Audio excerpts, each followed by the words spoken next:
এই ভিডিওটা ফানি ভাবে বানানো হয়েছে, কেউ সিরিয়াসলি নেবেন না। কিরে আলামিন, কেমন আছোস? তোর নাকি কষা হাগা হয়েছে, সজীব বলল তোর হাঁকতে গেলে নাকি অনেক কষ্ট হয়। ধুরবাল দর তো এমনিতেই হাঁকতে গেলে গোয়ার রক ছিঁড়ে যাইয়া, আর সজীবের তো খবর আছে। কিরে ফাহিম, কেমন আছোস? আর চাচা তো কই? রাজীব ভাই ভালো আছি তো, সাব্বির ভাইরে ফোন দিচ্ছিলাম, বলল যে আসতে আছে। তাড়াতাড়ি আসতে বল। আর আলামিনের মুখ এমন কুত্তার বুয়ার মতো হয়েছে কেন?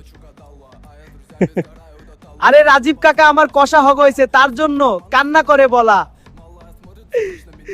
কিরে, কি অবস্থা তোদের? সবিজ কই সজীবের কাছ থেকে?